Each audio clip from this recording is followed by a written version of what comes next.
Donc moi, je vais reprendre le rôle de l'expertise judiciaire dans le cadre des agressions sexuelles sur mineurs. Alors, comme elle vous l'a dit, sur la totalité des affaires, on n'a que 4,7% d'affaires judiciaires qui vont les impliquer. Dans les expertises, c'est un peu pareil. C'est pas forcément la population qu'on va avoir le plus. Alors, je pense pour plusieurs raisons. La première, c'est qu'on fait d'abord des expertises de victimes dans la procédure judiciaire. Il y a un dépôt de plainte. Le gendarme va nous réquisitionner ou bien ne va pas le faire, mais du coup ça remonte à un procureur, un juge qui vont du coup se saisir du coup d'une enquête et par la suite du coup nous nommer pour pouvoir entendre d'abord ces victimes, puisqu'en France notre système judiciaire c'est vous êtes présumé innocent jusqu'à preuve du contraire. Donc la réalité c'est que la victime va être entendue en fait avant l'auteur et examinée avant l'auteur. Donc on les a peu en fait, et très souvent quand je suis nommée, c'est il y a déjà eu une condamnation, soit il n'y a pas eu d'expertise et du coup on va en milieu carcéral pour essayer d'apporter aussi notre concours à la justice, soit du coup ils font des demandes de remise en liberté et donc là on va être nommé par le juge d'application des peines pour pouvoir en fait évaluer leur dangerosité et comprendre aussi son parcours. Il faut bien faire aussi la distinction entre l'expertise psychologique et l'expertise psychiatrique. On va nous demander sensiblement parfois les mêmes choses en termes de questions. Je vous en donnerai tout à l'heure quelques-unes. Le psychiatre, lui, il va être vraiment là pour regarder le côté médical, puisque nous, psychologues, ne sommes pas habilités à poser des diagnostics.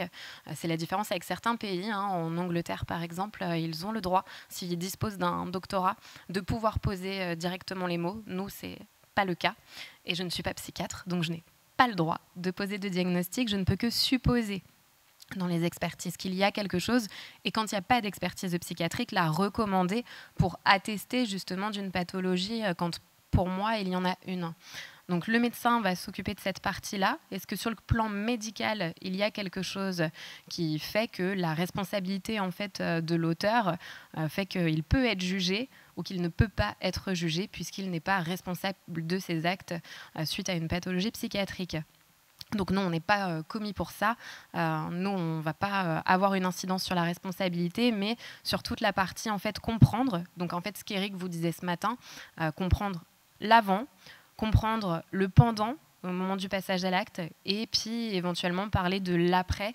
Qu'est-ce qu'on peut proposer en fait pour cet auteur, comment on peut l'aider. C'est quand même le but de notre justice de pouvoir aussi réhabiliter et puis ils vont ressortir, comme on disait aussi. Donc il faut pouvoir les laisser ressortir avec de l'aide et du soutien, ce qui est malheureusement pas toujours le cas. Donc, concernant l'expertise de mineurs, elle peut se décliner en 3 types. Le mineur auteur de violences physiques ou des vols, le mineur auteur de violences sexuelles sur un autre mineur ou les mineurs victimes. Donc voilà le cadre dans lequel on les rencontre. Je n'ai pas fait de statistiques concernant mon nombre d'expertises personnelles. Je sais que moi, ça fait longtemps que je travaille avec la gendarmerie avant d'être expert. Et je vais peut-être revenir sur qu'est-ce qui fait qu'on devient expert, comment on fait. Parce que ça, c'est important aussi. Avant, je travaillais vraiment avec les gendarmes. Et donc, ça s'appelait rapport d'entretien clinique. Donc, c'est des expertises masquées. On n'est absolument pas payé au même tarif. D'ailleurs, c'est à titre indicatif 75 € quand on fait ça pour la gendarmerie. Donc quand on fait bien son travail et qu'on passe du temps avec eux, c'est rien du tout. Une expertise, quand vous êtes expert, il y a un forfait qui va de 425 € au minimum. Alors moi, j'aime facturer mon temps et je facture toujours autant et je me suis fait corriger mes expertises par le tribunal parce que je demandais pas le minimum de 425 € selon les expertises. Donc systématiquement, vous êtes au minimum de 425 et au maximum de 460. Bon là, c'est revalorisé. Ça va changer à partir de cette année et l'année prochaine. Moi, je trouve que par rapport au temps, pour certaines affaires, c'est très très correct. Par rapport à d'autres, quand vous allez en prison et que vous y restez 3 heures et qu'après derrière vous avez tout autant de temps de rapport, si ce n'est plus, bon, ramener à la quantité, c'est pas toujours bien valorisé. Mais c'est quand même mieux que 75 € quand vous n'êtes pas reconnu expert. Donc voilà, il y a ça aussi qui entre en jeu. J'ai des collègues qui refusent d'aller en centre pénitentiaire aussi pour ces raisons, parce qu'évidemment, il faut y aller, il faut y passer du temps. Il y a des horaires d'ouverture. Vous ne pouvez pas y aller le samedi, dimanche. Vous ne pouvez pas y aller entre 11h30 et 14h parce qu'ils mangent. Vous ne pouvez pas y être après 16h30 parce qu'il y a une réunion de transmission d'équipe qui fait que le détenu il va rester 1h30 tout seul dans une salle fermée si vous n'êtes pas déjà vous parti juste avant cet horaire. Du coup, c'est compliqué. C'est compliqué aussi parce que parfois ils partent au travail, ils n'ont pas été prévenus de votre visite, donc vous arrivez et vous les attendez, vous, pendant 45 minutes, donc vous savez que vous êtes chronométré aussi. Et puis parfois, il y a des détenus qui manquent à l'appel et là, vous priez pour pouvoir faire votre expertise tout court. Ça m'est déjà arrivé, mais il a été retrouvé, donc j'ai pu faire l'expertise dans les temps. Donc voilà, il y a des petites subtilités qui font que c'est dur aussi pour nous. Et sur les 90 expertises à peu près que là j'ai fait en 2 ans officiellement en étant expert, principalement j'ai quand même des victimes. Et là, depuis quelques temps, beaucoup aussi d'auteurs qui sont déjà incarcérés pour lesquels on me demande du coup d'évaluer le taux de récidive et de faire la médium pour savoir s'ils vont recommencer ou pas du coup. Ça, c'est un peu ça aussi qu'on nous demande parfois. Donc voilà, je vous ai remis ça. On va distinguer, donc j'avais dit le mineur, adolescent en général, auteur de violences physiques ou de vol. Ça, j'ai encore, moi, dans la pratique, jamais eu. Je pense qu'on ne recourt pas aux expertises dans ces cas-là pour plusieurs raisons, dont la financière, parce que vous imaginez bien que c'est un certain coût. L'expertise psychiatrique plus l'expertise psychologique. S'il est incarcéré, qui fait des demandes de remise en liberté, il doit aussi repasser par l'expertise. Donc au final, c'est un sacré coup pour la justice. Donc l'expertise, c'est une demande. Je ne vais pas spontanément la faire. Une demande du juge, très souvent, ou d'un officier de police, gendarmerie, qui du coup sont sous...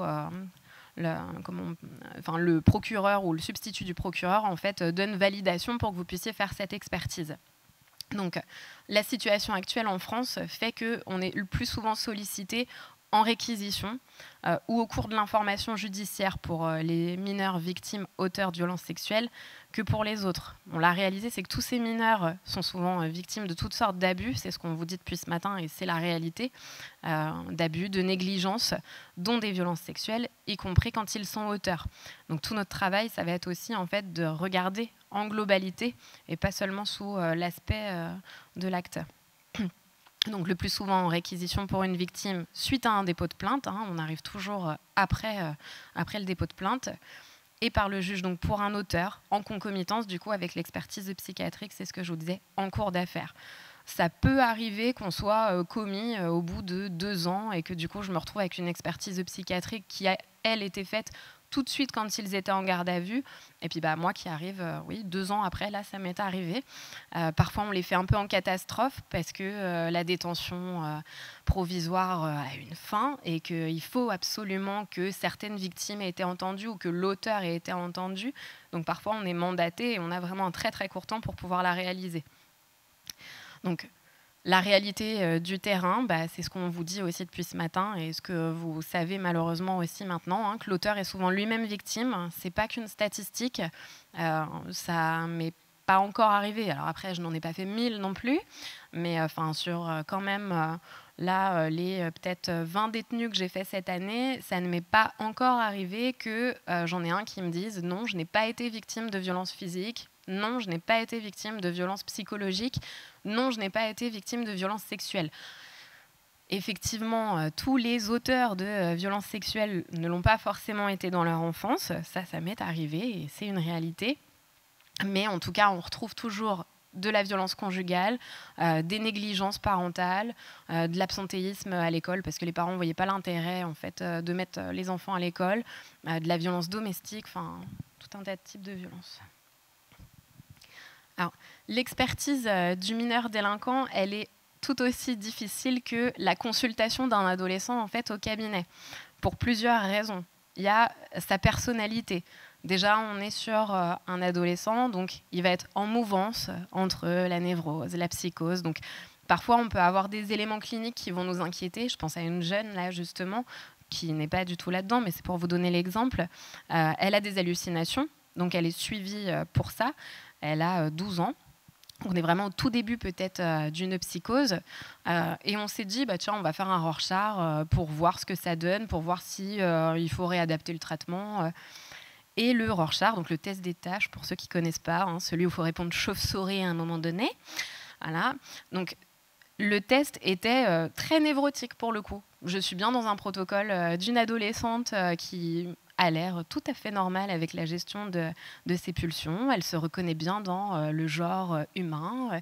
Elle se reconnaît bien sur les problématiques aussi sexuelles. Enfin, donc, j'ai pas d'anomalie. J'aurais pu m'attendre à avoir ce qu'on appelle des persévérations, c'est-à-dire un petit aspect un peu paranoïaque et des réponses en fait qui reviennent très très régulièrement sur les tâches. Pas du tout. Donc on observe bien, voilà, en plus pour le coup, elle a été victime, qu'on est vraiment en fait dans une mouvance. Et c'est ce qui est compliqué aussi pour nous, parce que du coup, il faut qu'on soit toujours attentif à est-ce qu'on est dans le normal ou est-ce que là, du coup, on n'y est pas. Et puis, on est tout seul dans ces cas-là. Donc, on ne peut pas faire confiance à un médecin. Je ne peux pas appeler quelqu'un derrière pour dire est-ce que vous pouvez examiner ce jeune? J'ai quelques doutes.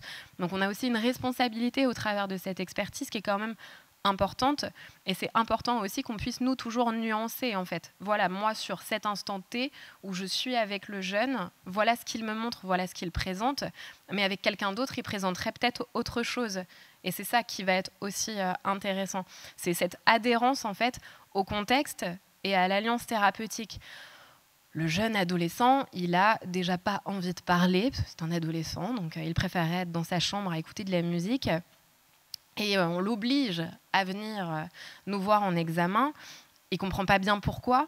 Il ne sait pas bien pourquoi moi je vais l'interroger, ce que je vais questionner. Donc parfois ils ont un peu peur, parfois pas du tout. Bon, c'est tout ça qu'on va observer aussi, comment il est avec nous, ce qu'il montre et ce qu'il ne montre pas aussi. Surtout, ça c'est important. Et il faut arriver à créer cette alliance avec le jeune. Alors moi, j'ai mes petites techniques pour essayer d'établir un lien sécurisant pour lui, sécurisant pour moi aussi. Et puis qu'il puisse me parler, parce qu'en fait, tout l'enjeu, c'est aussi d'arriver à comprendre comment le sujet fonctionne, mais à comprendre aussi justement ce qui a pu l'amener en fait, à passer à l'acte, ce qu'il va en dire, ce qu'il veut bien en dire, et dans son attitude, tout ce qui va montrer qu'il n'a pas envie aussi de dire. Parfois, ils ne reconnaissent pas en fait, qu'il y a un caractère délictueux à leur comportement. Donc, il faut que ça fasse sens. Mais ça, il faut que ça fasse sens. Ceux qui sont parents et qui ont des adolescents, c'est pareil chez vous, en fait. Si vous lui demandez de faire quelque chose et que ça ne fait pas sens, votre ado ne le fera pas. Là, on est dans le même cadre, en fait, avec cet entretien. S'il n'y a pas de sens pour lui, pas de sens non plus à son comportement, parce que c'est banalisé, c'est une normalité. Alors, j'ai déjà eu le cas de oui, mais mon frère, il est incarcéré, il a déjà fait ça, puis de toute façon, mon père aussi, en fait. C'est pas parce que votre père le fait et que votre frère l'a fait que du coup, il faut que vous aussi, vous le fassiez. Mais du coup, c'est tellement banalisé dans la famille, c'est tellement normal parce que c'est le code qui a été ancré et appris depuis tout petit, que pour lui, c'était normal aussi, finalement. Pour appartenir à cette famille, il fallait presque faire aussi, en fait, comme ça. Donc, c'était assez intéressant de voir ce que lui, il pouvait mettre comme sens derrière son comportement.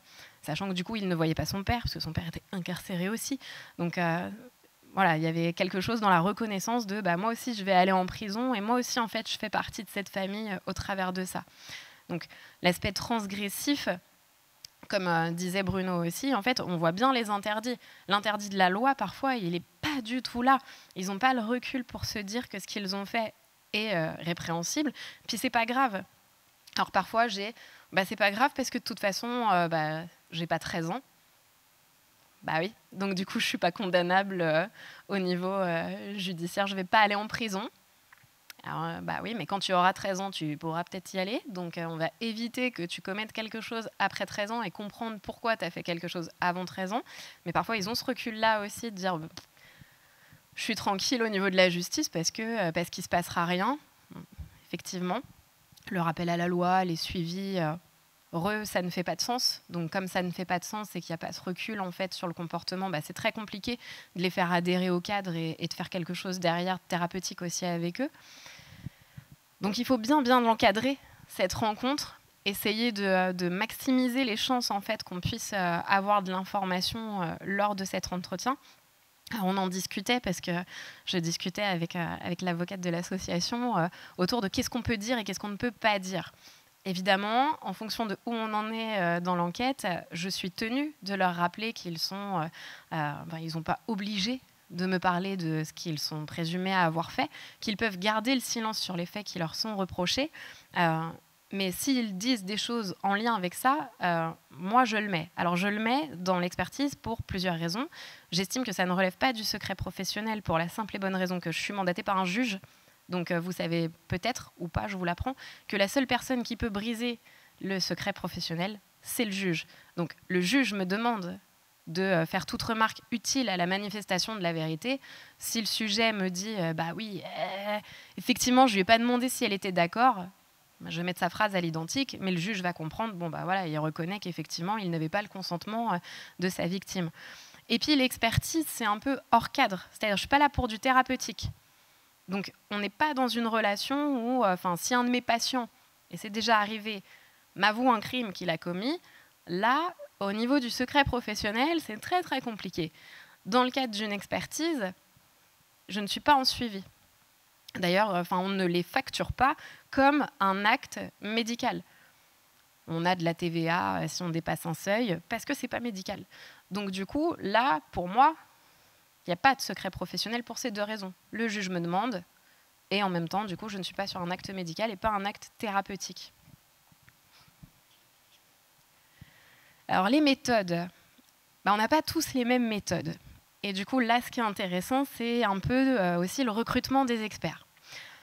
Pour être expert auprès d'une cour d'appel, alors déjà, vous ne pouvez pas en avoir 36, c'est forcément la cour d'appel du lieu où vous exercez. Donc on est déjà contraint à rester dans la région ou le département où on exerce. Il y a tout un dossier à remplir avec votre CV, avec tout ce que vous avez fait durant toutes ces années, comment vous vous êtes formé. Maintenant, ils sont très, très attentifs aussi aux formations qu'on fait pendant. C'est-à-dire, si je ne justifie pas de formation là pendant mes années de probation, ils peuvent aussi me dire, du coup, on ne vous renouvelle pas. Donc, j'ai 3 ans de probatoire, de CDD, auprès de la justice. Je dois refaire un dossier quand arrive la fin de mes 3 ans pour obtenir 5 ans, du coup, de CDI, là. Et après, ça se renouvelle tout seul. Mais du coup, il faut justifier. Avant, ce n'était pas le cas. Avant, c'était beaucoup plus facile de devenir expert parce qu'on ne vous demandait pas tout ça. Il fallait juste le demander à votre cour d'appel. Et puis, c'est un peu le désert au niveau des experts. Nous, on en a beaucoup qui sont partis à la retraite, en plus, dans le 76 et le 27. Donc, c'est très, très compliqué. On peut être amené, ça m'arrive d'être appelé par Caen, par Le Havre, par Dieppe, parce que du coup, ils n'ont personne. Donc, ça m'arrive de m'amuser à faire des tours dans le département aussi pour aller voir les gens, parce que vous doutez bien que tous les auteurs ou toutes les victimes n'ont pas de moyens de locomotion. Donc, quand vous devez aller à l'autre bout du département parce que la dame n'a pas de voiture, moi, je me vois mal dire au juge, écoutez, elle n'a pas de voiture... c'est bon, je ne vais pas m'embêter, je ne vais pas y aller, ça fait un peu loin quand même pour moi, donc moi j'y vais, mais les 3/4 des collègues ne font pas ça et demandent justement à être changés. Donc voilà, tout le recrutement de l'expert aussi fait que on n'a pas tous les mêmes compétences. Moi, je m'attache à toujours me former parce que si je suis certaine de quelque chose, c'est que je ne sais rien et que du coup, il y a toujours des études qui sortent, qu'il y a toujours des tests qui sortent et qu'il faut les connaître, il faut y être formé. Alors là, les psychanalystes ne vont pas m'aimer, mais les tests, c'est tellement une mine d'or pour justement pouvoir, pas prédire, mais anticiper en fait ce qu'on peut faire avec l'individu après, que pour moi, c'est important aussi de les faire. Et puis, ils apportent matière. C'est-à-dire, au travers d'un WISC, il y a des choses... Donc, c'est le test de QI, pour ceux qui ne le connaissent pas. Ça apporte aussi des informations. La façon de réussir tel ou tel exercice, la différence de score entre tel et tel jeu, ça nous donne des indicateurs sur des angoisses de séparation, sur de potentiels troubles 10 qui pourraient venir altérer la compréhension, en fait, aussi du sujet. Donc, moi, je m'attache à les faire. Sauf que quand vous faites un WISC complet, ça dure 1 heure, 1 heure un quart en fonction du sujet. Si vous ajoutez un Rorschach, il faut vous rajouter 1 heure et demie. Il faut rajouter le temps de cotation du Rorschach. Si vous faites les échelles de récit, vous restez 5 heures avec les gens. Alors, personne ne tient 5 heures, donc ça demande de les voir quand même plusieurs fois aussi pour cet examen, ou de séquencer, de s'aider d'outils qui vont être beaucoup plus courts et qui vont nous permettre justement de pouvoir être plus rapides et tout autant efficaces. Donc les méthodes que moi j'utilise en tout cas, alors le Rorschach, mais pas pour n'importe qui et pas n'importe comment. Le TAT, donc ça c'est un test plus pour essayer de voir pareil en termes de névrose, psychose, au travers de dessins qu'on va présenter à la personne. Il y a une histoire qui doit être racontée sur ce test et donc la façon dont vous racontez l'histoire va nous donner des indicateurs en fait sur les mécanismes de défense que vous utilisez. Et donc en cotant, on va arriver plutôt à dire si on est sur un profil névrotique ou psychotique. Le FAT, alors moi je l'aime beaucoup celui-là, c'est celui qui est peut-être le moins utilisé, enfin du coup j'aime bien en parler, c'est le Family Apperception Test. Je le trouve vraiment dans ces cas-là, sur les auteurs mineurs, c'est une source d'information aussi pour nous. Pourquoi ? Parce qu'il se présente en fait comme le TAT. Alors il n'a pas été coté en termes de névrose et psychose, mais ça tombe bien parce que c'est pas ce qui m'intéresse en fait avec celui-là. Là vous présentez des planches de la famille en fait au sujet. Et au travers de ces réponses, donc des petites histoires aussi qu'il va vous créer, en fait, vous voyez comment il se positionne. Il y a des planches pour suggérer la maltraitance, le conflit conjugal. Donc, s'il omet sur ces planches de se positionner de façon colérique, au contraire, si du coup il va me répondre, alors il y a une planche qui suggère avec un journal dans le dos que l'enfant qui vient de casser un vase risque peut-être une punition corporelle, avec des auteurs, oui, l'enfant, il va se faire taper.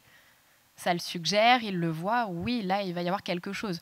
Je le trouve très intéressant aussi parce que sur des profils plus autistiques ou sur des profils où les gens vont pas avoir les codes, en fait, il est très riche aussi parce que là, on voit bien le décalage avec la réalité. Et ça, vous ne l'avez pas forcément au cours de votre entretien.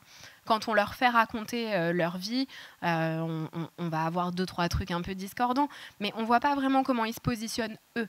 Et du coup, l'intérêt de ce test, c'est justement de voir comment, au travers d'une histoire, du coup, il va pouvoir dire quelque chose finalement de ce qu'il a vécu et de ce qu'on lui a transmis en fait plus petit comme code, comment sa famille a fonctionné.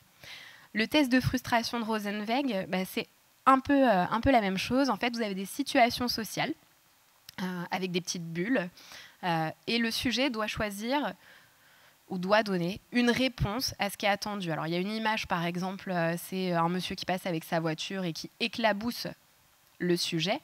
Et donc, du coup, le monsieur lui dit « Je suis désolé, je ne voulais pas vous éclabousser. » Et donc, le sujet doit dire, lui, ce qu'il répondrait dans cette situation-là. Là aussi, avec des gens qui n'ont pas les codes, vous pouvez avoir des réponses qui vont permettre de dire, bon là, il y a quand même un comportement un peu antisocial, tu réponds avec colère, le monsieur s'est excusé. Il n'y a peut-être pas besoin de répondre comme ça. Donc c'est 24 planches, il me semble, celui-ci. Et du coup, c'est pareil, c'est hyper intéressant de voir comment eux, ils vont se positionner en fait sur ce test-là. Les tests de QI, alors vous allez comprendre après pourquoi aussi. Je vais vous lire peut-être d'abord ce qu'on nous demande. Alors, j'ai pris le cas d'un auteur adulte parce que les 2 auteurs mineurs sur lesquels j'ai été nommée, j'ai dû m'en décharger parce que je connaissais la victime dans un cas et l'auteur dans l'autre. Et par souci de neutralité, je ne peux pas faire une expertise sur quelqu'un du coup que je connais. Donc, les premières questions, de toute façon, c'est toujours les mêmes. Procéder à l'expertise psychologique d'un tel et dire s'il est en mesure de comprendre les propos et de répondre aux questions. S'il sait parler, oui.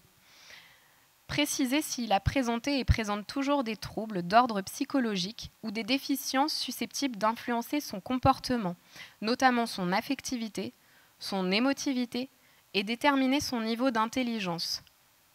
Là, c'est marqué déterminer son niveau d'intelligence. Donc si je ne fais pas de test de QI, je ne peux pas savoir. La réalité, et je pense que l'avocate de l'association me le dira, elle me le confirmera, je n'ai à ce jour vu aucune expertise d'un collègue où une Weiss partielle ou un WISC partiel a été passée. J'en ai qu'une. Madame Ropsy, Sagisor, elle l'est fait. C'est la seule. Mais elle est neuropsychologue de formation, donc je pense que du coup ça aide. Mais si vous ne faites pas ça, alors souvent on voit, oui, il a une intelligence à peu près dans la zone moyenne, basse, il s'exprime avec un vocabulaire familier. Bah oui, mais bon, enfin, ça ne dit pas s'il a des notes correctes en fait, sur le test de QI. Or, s'il n'a pas des notes correctes et que possiblement il y a une déficience, ça ne vient pas excuser son comportement, mais ça vient expliquer que cette personne n'a pas la compétence non plus intellectuelle pour pouvoir en tirer quelque chose. Et puis, si j'ai des scores très très faibles sur la compréhension verbale, ça va être très compliqué de faire un suivi psychologique en fait derrière. Il va falloir mettre d'autres méthodes ou faire d'autres choses avec ce sujet, mais il ne va pas être accessible à une thérapie de qualité, quoi. Décrire les caractéristiques et les aspects particuliers de l'histoire personnelle et familiale de l'intéressé qui ont influé sur la formation de sa personnalité. Recueillir et analyser ses observations sur les faits qui lui sont reprochés. Tu vois ? Recueillir et analyser ses observations sur les faits qui lui sont reprochés. Si là, il me dit des choses du style « oui, elle n'était pas vraiment consentante, donc effectivement, ça s'appelle un viol », oui, effectivement, ça s'appelle un viol, évidemment que je vais le mettre, c'est ce qui m'est demandé. Donc je suis obligée de mettre les propos de la personne, sauf si effectivement je ne l'écoute pas ou que je note pas, et du coup, je ne peux pas les mettre. Dans l'hypothèse d'une déclaration de culpabilité de l'intéressé, ça, on ne le demande pas au psychiatre. Il y a ça aussi, dans les expertises psychiatriques, on veut juste savoir s'il y a un souci ou pas. Dire quels éléments sont factuels et biographiques qui l'ont conduit au passage à l'acte. Ce qu'Éric vous disait ce matin.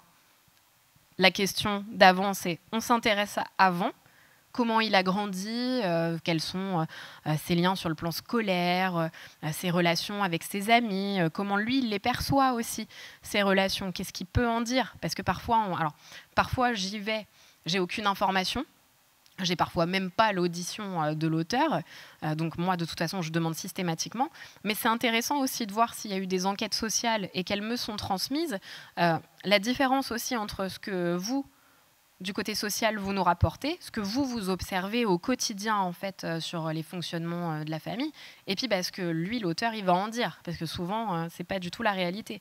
Et c'est précieux aussi quand on les a, ces informations-là, parce que nous, on peut rebondir. « Ah tiens, vous n'avez pas parlé de à 10-11 ans, puisqu'on a lu dans le rapport qu'il y avait quelque chose. » Et là, l'auteur va peut-être le dire spontanément. Quand j'ai pas ces éléments-là, effectivement, c'est compliqué aussi de faire une mission qui soit de qualité, parce que je peux pas deviner ce qu'il me dit pas.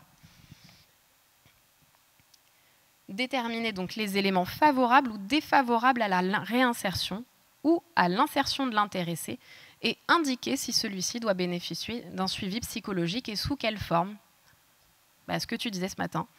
Et là, typologie 3, pour ceux qui ont bien écouté, là, c'est les échelles.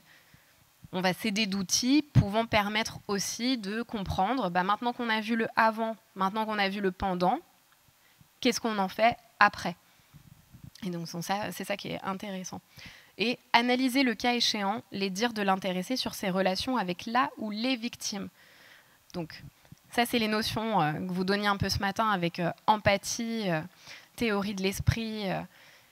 Alors pour moi, c'est ce qui est hyper important, en complément de ces échelles de récidive que je vais vraiment brièvement vous présenter, c'est l'empathie, ça va être la capacité à s'identifier à l'autre, à ses émotions. Pour moi, ça ne s'apprend pas. C'est ce que vous disait Bruno, en fait. Ça, vous avez eu les codes ou vous ne les avez pas eus, en fait. Enfin, si vous avez eu de l'amour, si vous avez eu des gens capables de vous transmettre ça, vous disposez d'un capital quand même d'empathie. Donc, pour moi, c'est difficilement curable. Enfin, c'est compliqué pour quelqu'un qui n'en a rien à faire des autres de l'amener à s'intéresser à. Pour moi, c'est aussi toute la différence avec la théorie de l'esprit. Et du coup, je m'attache toujours à... Autant l'empathie, on peut brièvement la mesurer, c'est ce que je vais vous montrer. Autant la théorie de l'esprit, ça, on a des tests. La théorie de l'esprit, pour moi, c'est est-ce que vous avez les codes ? Qu'est-ce qu'on fait quand on voit de la fumée sortir de chez son voisin ? Et j'ai une gamine qui m'a répondu « Rien du tout, parce que moi, je l'aime pas, c'est une connasse. » Autant vous dire qu'en termes d'empathie, mis à part son chat, pas grand monde ne comptait, mais en faisant tout le test de théorie de l'esprit par la suite, elle n'avait pas non plus les codes. Donc forcément, si vous n'avez pas les codes, l'empathie, c'est ce qui va faire que vous n'allez pas agir. vis-à-vis de quelqu'un parce que vous appréciez les autres. La théorie de l'esprit, c'est la loi, en fait. Je ne sais pas ce qu'il se fait. Donc pour moi, c'est pas grave de le faire, puisque de toute façon, je ne sais pas ce qu'on est censé faire dans cette situation. Ce qu'on va un peu retrouver en fait dans les profils autistiques, ils n'ont pas les codes. Ça, on peut un peu travailler dessus, par un suivi du coup qui soit très proche et pas intensif, mais on peut faire des petites piqûres de rappel. L'empathie, je ne peux pas la développer, mais ça, oui. Donc pour moi, c'est important chez un sujet, quand je l'examine, d'essayer de voir s'il y a quand même les codes sociaux, auquel cas je vais proposer un suivi qui soit très régulier. S'il n'y a pas d'empathie, même en proposant un suivi très très régulier, ça va être très très compliqué de le faire s'intéresser aux autres. Et puis après, de déterminer s'il y a une pathologie, parce que là, du coup, il va falloir que ça se complète avec un suivi médical. Hop. Donc ça, je l'ai dit en fait, les demandes du juge, c'est chercher à comprendre la personnalité de l'auteur, les raisons qui pourraient expliquer l'acte, pas l'excuser évidemment, mais en tout cas comprendre comment ça chemine petit à petit. Déterminer comment l'accusé se positionne par rapport à la réalité, donc tout ce qui est pathologique, mais également par rapport aux faits, donc ce que je viens de vous dire, notion d'empathie, sa honte et sa culpabilité. Forcément, un sujet qui a honte, ça va être dans les facteurs protecteurs. S'il éprouve ni honte ni culpabilité, là, effectivement, dans le taux de récidive, ça va être aussi à prendre en compte. Son positionnement par rapport à sa sexualité, donc là intervient comment ça a été transmis, qu'est-ce qu'il a vécu, est-ce qu'il y a un manque d'éducation en fait, des parents aussi par rapport à ça, est-ce qu'il a vécu lui-même de l'inceste, et puis toutes les paraphilies. Alors je vois le temps défiler, donc je ne vais pas revenir sur toutes, mais je vais quand même vous les citer, parce que ça, c'est des questions qui reviennent aussi assez souvent. L'exposition à la pornographie, j'en parlerai pas, la juge en a parlé. Donc la paraphilie, c'est une pratique sexuelle qui diffère des actes traditionnellement considérés comme normaux, ou le fait d'éprouver une attirance sexuelle considérée comme anormale. Donc dans le DSM-5, on en a 8, l'exhibitionnisme, donc besoin ou comportement d'exposer ses parties génitales à d'autres personnes, ou d'agir sexuellement en public. Le fétichisme, l'utilisation d'objets inanimés pour gagner une excitation sexuelle. Ce n'est pas forcément que les poupées. J'ai un monsieur qui était grand amateur de chaussettes, grand amateur de petits trucs en porcelaine, collectionnait certains trucs, mais ça jouait dans son excitation. Donc il peut y avoir aussi des petites choses bizarres comme ça.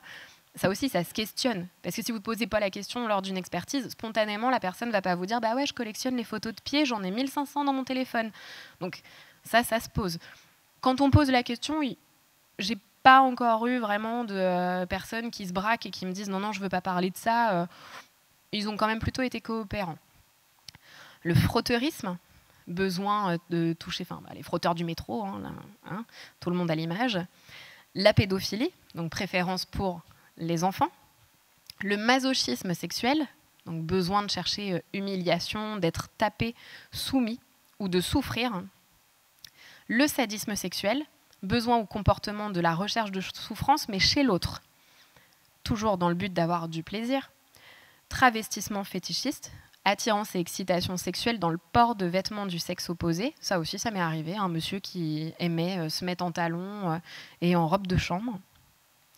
Voyeurisme, besoin ou comportement actuel d'observer un individu non suspicieux, nu, dénudé ou engageant des rapports sexuels. Donc tout ça, c'est ce qu'il faut qu'on regarde justement quand on a des auteurs aussi d'infractions sexuelles. Et tout cela, ça va déterminer la peine, parce que le juge, en fait, il se sert de ça pour pouvoir établir aussi la peine, les suivis qu'il va rendre obligatoires, l'aménagement de la peine, et puis les mesures réadaptées à la réinsertion. Alors, je vous ai ramené pour vous montrer ma petite Bible quand je vais en prison. Alors, comme vous le voyez, il y a plein de post-it, j'aime pas chercher, donc tout est catégorisé par couleur. Donc, le psychologique, c'est en rose, les violences conjugales, c'est en violet. En jaune, c'est tout ce qui va attirer, tout ce qui est attrait, aux violences, qu'elles soient physiques ou sexuelles. Et en bleu, les deux tout petits là, puisqu'ils ne sont que deux, c'est les échelles sur les mineurs. Donc, on n'en a pas beaucoup. on n'a que la PCL de R version YV. Donc ça veut dire Psychopathie Checklist Young Version de R. Donc c'est un psychologue canadien. Donc pour la psychopathie. Et donc on a une étude canadienne de Catherine Bertrand qui date de 97, donc c'est quand même très très vieux, réalisée auprès d'adolescents francophones, qui montre que c'est un bon outil en termes de valeurs prédictives. Parce que ce qui est intéressant avec les échelles, c'est aussi si elles peuvent nous aiguiller. Si ce n'est pas le cas, ça ne sert à rien de l'utiliser. Mais par contre, ça ne tient pas compte en fait, de l'avis des parents. Donc c'est un petit peu ce qui est dommage, parce que dans ces échelles-là, en fait, je n'ai que mon appréciation personnelle lors de l'entretien. Donc, si l'entretien dure 30 minutes, c'est quand même très, très compliqué d'évaluer si l'individu vous a menti, dupé, s'il a essayé de vous séduire en 30 minutes. Enfin, c'est un peu compliqué à évaluer. Il faut rester quand même un petit temps avec eux. Il faut combiner cette échelle-là avec d'autres. Elle ne peut pas être faite seule, sinon ça n'a pas de sens. Et puis, avec de bons programmes de traitement, il pourrait y avoir une révolution. Mais actuellement, les études n'ont pas de recul pour attester de ça en France. Et puis, on n'a pas de programme. Donc, de toute façon, tout est à construire. Donc, c'est une échelle en 20 items, cotée de 0, 1 à 2. Alors, 0, est-ce que le caractère est présent? Non, chez l'individu. Partiellement ou potentiellement, cotation 1. Oui, on est sûr que c'est présent chez le sujet, c'est 2. Mais c'est votre appréciation personnelle. Elle est adaptée pour les délinquants de 12 à 18 ans. Donc on revient sur le problème, qu'est-ce qu'on fait avant quand ils ont 12 ans et moins? Pas grand-chose, parce qu'on n'est pas vraiment mandaté en fait, pour ça. Donc il y a un tiers quasiment des délinquants mineurs en fait, à examiner, et le reste qu'on ne peut pas examiner. Donc il faut faire attention, parce que tous ces jeunes, ils présentent aussi des troubles des conduites, et ça cote dans l'échelle. Sauf que c'est des adolescents. Qui n'a jamais fumé sans le dire à ses parents? Qui n'a jamais testé des drogues sans le dire à ses parents? Qui n'est jamais rentré bourré au moins une fois sans le dire à ses parents? Bon, ça fausse un peu cette échelle-là. Donc on ne peut pas l'utiliser toute seule. Et puis la SAVRI, donc c'est Structure Assessment of Violent Risk in Youth. En gros, évaluation plus stricte du risque de violence chez les jeunes, créée par Borum en 2005. Alors, elle ressemble à une échelle qu'on a pour les adultes, qui s'appelle la HCR20. Cette échelle-là, elle va prendre en compte les facteurs protecteurs. Donc ça, c'est super pour nous, pour le risque de récidive, parce qu'on va se baser en fait sur familialement, le soutien, au niveau des amis, est-ce qu'il y a du soutien. Elle est utilisée pour les actes violents, sexuels, ou en récidive en général. Et c'est 24 items, cotés de bas, moyen à haut, qui vont reprendre tout l'historique du sujet, le contexte en fait, de passage à l'acte, et l'individu en lui-même. Et elle a une bonne validité prédictive, cette échelle, parce qu'il y a eu une étude qui a été faite sur 1 an, vraiment avec beaucoup de sujets, pour voir si ça avait du sens ou pas. Alors je pense que je suis ric-rac niveau timing. Je les ai, les échelles, hein, si vous voulez que je vous lise quelques items. Donc là, c'est plus s'il y a des questions sur ça dans la salle. Ce qui est important, en tout cas, dans l'émission d'expertise, enfin, en tout cas, moi, c'est ce sur quoi je veux finir, c'est une relation à deux. Ça, on vous l'a dit aussi ce matin, et c'est vraiment le cas. Il y a l'agresseur, la victime. Comprendre aussi ce qui s'est passé, pourquoi cette victime, qu'est-ce qu'il y a comme lien avec elle, ou qu'est-ce qu'il n'y a pas comme lien, qu'est-ce que ça va faire comme lien avec la famille, avec tout le côté sexualité dans la famille, est-ce qu'il y a du transgénérationnel ou pas, et puis la structure de la personne. Donc c'est vraiment l'expertise, quelque chose à voir dans sa globalité, qui va donner un éclairage pour la réadaptation de l'individu. Merci.